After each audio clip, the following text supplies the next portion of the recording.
Welcome to the deep dive. Today we're pulling insights straight from our own company newsletter, Retter Reboot, 23 May. Yep. It's basically your shortcut to what's happening in AI and tech. Think of it as, your personal briefing. Exactly. Retter Reboot, it kind of cuts through the noise. And today, yeah, some really fascinating stuff to unpack. Let's maybe kick things off with AI and coding. Okay, sounds good. So the newsletter mentions OpenAI putting Codex right into ChatGPT.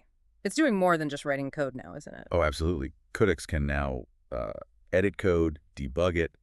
It even remembers the sort of overall goal of the project. Wow. Yeah, handling these complex multi-step things on its own.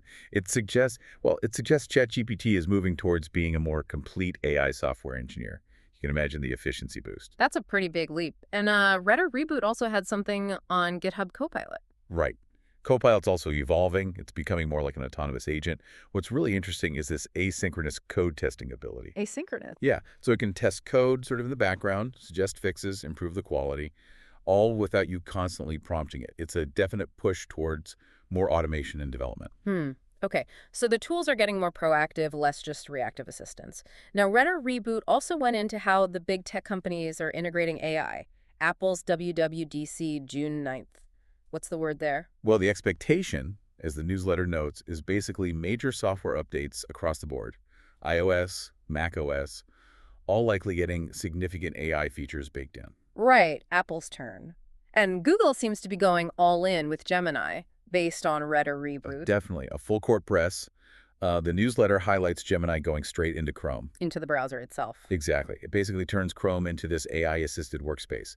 You get a side panel for help with writing, summarizing stuff, navigating tasks, right there. Okay, that sounds genuinely useful for productivity. What other Google AI stuff stood out in Retter Reboot? Well, there's Notebook LM generating video overviews from documents now. That's a pretty smart way to, quickly get the main ideas. Yeah. Plus, AI shopping features are coming. Personalized suggestions, faster checkout across search and YouTube. It's all about streamlining those everyday online tasks. And didn't the newsletter mention something about Google and video and image creation too? It did. Flow, that's their new AI tool for making Hmm. short videos from text prompts and clips. Seems aimed right at YouTube Shorts territory. Makes sense. And Imagen 4, their latest AI image generator. Retter Reboot flagged it as having like much better realism, more detail, even handling text within images better. Things are moving fast. It really feels like it. Retter Reboot also covered updates to the main Gemini app. Right. The updated app can apparently analyze video in real time. So you point your camera, get instant AI feedback, think on the spot help. Interesting. And then there's Project Mariner. It's this web browsing AI agent inside Gemini. The idea is it can read web pages and actually do things, book flights, compare products, closer to those autonomous assistants we hear about. Okay, shifting gears a bit. Retter Reboot looked at AI for businesses and creators too. Shopify's got a new tool. Yeah, pretty interesting. An AI-powered store builder. Merchants can just describe their brand, and it generates layouts, visuals, no coding needed. That's huge for lowering the barrier for new sellers, right? Exactly. And for established businesses, Retter Reboot mentioned Visa's AR Manager. Helps suppliers track B2B payments, invoices, visibility there. Okay. Salesforce. They're putting AI teammates into Slack. These AI bots can apparently take actions, answer questions, handle tasks across different company apps, working alongside you proactively. AI teammates. Feels like the future workplace is arriving fast. Lastly, Retter Reboot touched on the money side investment and competition.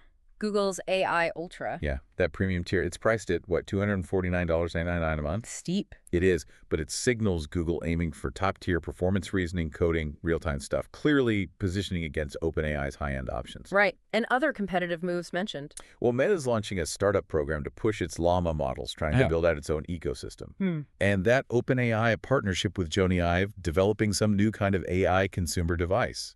With over $1 billion in funding, that suggests people are thinking about AI interaction beyond just screens. So yeah, Retter Reboot really paints a picture of, well, just incredibly rapid change, AI weaving into everything. Absolutely. The clear takeaway from the newsletter is integration, autonomy, and accessibility are all accelerating across the board.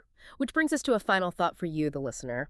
With AI getting so deeply embedded in, well, everything we use, what are the most exciting implications you see? Or maybe the most concerning? How might these things we talked about, highlighted in Retter Reboot, actually shape your own work, your own life moving forward? Something to think about.